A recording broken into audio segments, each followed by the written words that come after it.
난 선생님이다. 어릴 적 내가 존경하고 좋아했던 선생님처럼 사랑으로 아이들을 가르치고 꿈을 심어주는 그런 선생님이 되고 싶었다.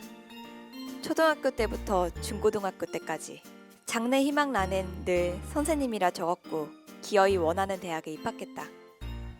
재수 끝에 임용고시에 패스했을 땐 세상을 다 가진 것 같았다.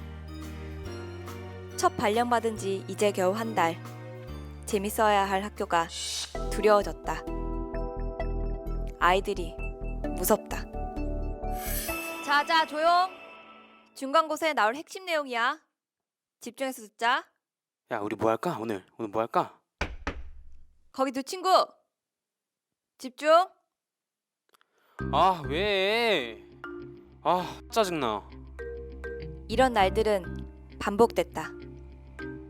수업 시간에 뭐 하는 거지? 아, 이번 판 다 깼는데 쌤 때문에. 수업 시간에 핸드폰 사용 안 된다고 했잖아. 얼른 집어넣어. 아, 짱나. 쌤이 우리 엄마예요?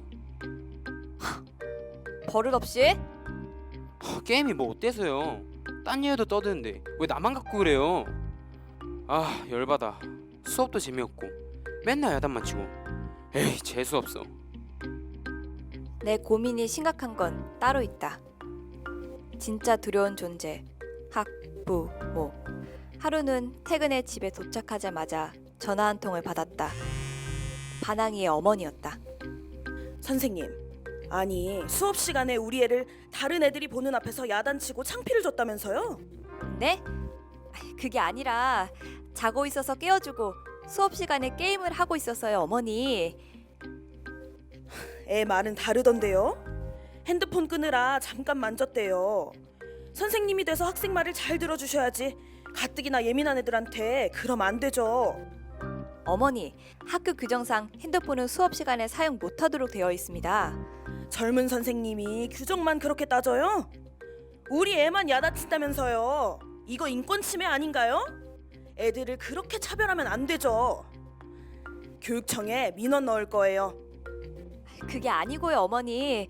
한 번만 더 우리 애 망신 주면 나 가만히 있지 않을 겁니다. 학부모의 항의 전화는 날 무력하게 만들었다. 이후로도 난 수시로 학부모의 항의성 문자를 받아야만 했다. 분위기를 눈치챈 건지 아이들의 수업 태도는 날로 심각해졌다. 출근한 지 한 달. 새내기 교사인 나는 조심스러워서 어디 하소연할 곳도 없다. 이제 핸드폰이 울리기만 해도 두렵다. 이대로 학교 생활을 계속할 수 있을까? 아, 나는 어떻게 해야 될까? 제가 그토록 원했던 선생님이 되어 너무 좋았고 학생들과 정말 재밌게 잘 지내고 싶었어요.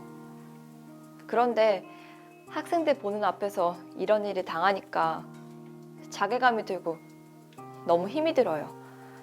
거기에다가 학부모님은 제 말을 들으려 하시지도 않고 막 쏘아붙이고 거기에 협박하는 듯한 문자까지 받으니까 화도 났지만 너무 무서워졌어요. 점점 위축되는 제 자신을 보는 것이 슬프고 힘이 듭니다. 애들이 지켜보고 있잖아요. 선생님께 죄송하다고 말씀드리고 싶었는데 핸드폰 계속 엇나갔어요. 모르겠어요. 저도 제가 왜 그랬는지. 선생님은 이제 저를 문제아로 보겠죠? 마음이 좋지 않아요. 제가 그때 왜 그랬나 후회가 돼요. 제가 선생님이었다면 정말 속상했을 것 같아요. 애들이 거의 저를 투명인간 취급할 때도 있어요. 저도 사람이니까 마냥 참고 인내하는 게 쉽지는 않죠. 그럴 때면 내 학창시절은 어땠나 생각하게 되고, 그런데 아무리 생각해도 요즘은 너무 과해요. 정말 학교 가는 게 무서울 때도 있어요. 학생들이 제 말을 무시하고 반항할 때 참 힘든 것 같아요. 다른 아이들 앞에서 영웅심리랄까? 그런 마음이 있는 것 같아요. 아무리 생각해도 학생들을 이해하는 건 너무 힘들어요. 그럴 때 제가 너무 무기력해지고 슬퍼지는 것 같아요. 아이들은 선생님의 이야기를 무시하고 투명인간 취급하고, 또 반면에 그런 마음을 좀 이해해줬으면 하는 학부형님마저도 선생님에게 협박까지 하는 상황들에서 얼마나 자괴감이 드셨어요.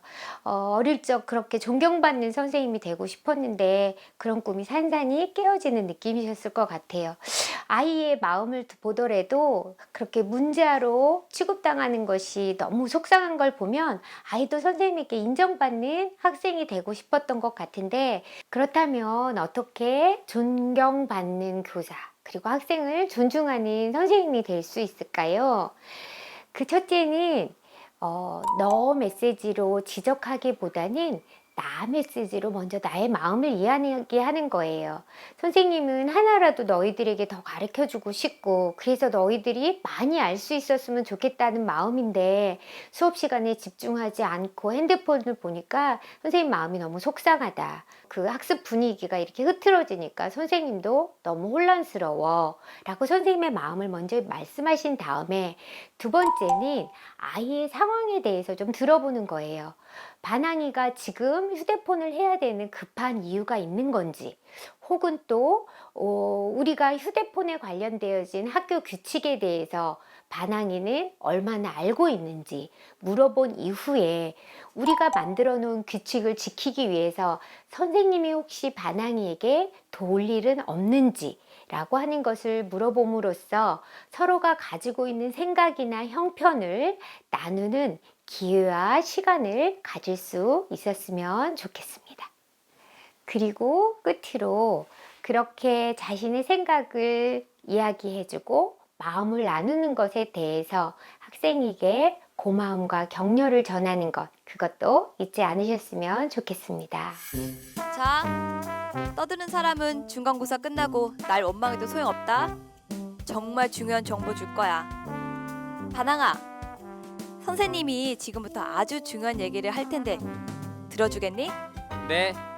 그래, 고마워. 아이들과 선생님 모두가 꿈을 꿀 수 있는 학교. 서로 손을 맞잡고 지혜를 모을 때 학교는 행복해집니다.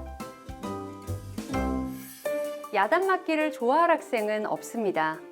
자신의 아이가 선생님으로부터 인정받지 못하고 지적당하는 걸 아무렇지 않게 생각할 학부모도 없습니다. 나도 예전에 학생이었고 지금은 학부모일 수 있습니다. 누구나 존중받고 싶고 인정받고 싶어 하죠. 나를 존중해주고 인정해주는 사람에게 무조건 함부로 할 사람이 있을까요? 교육활동 보호, 그 시작에는 선생님이 있습니다. 내가 먼저 따뜻하게 손 내밀고 공감해주려고 노력해보면 어떨까요? 그럼에도 불구하고 교육활동 침해나 직무 스트레스로 힘겨우실 때가 있죠. 그럴 때 선생님들의 손을 맞잡아줄 곳이 있습니다.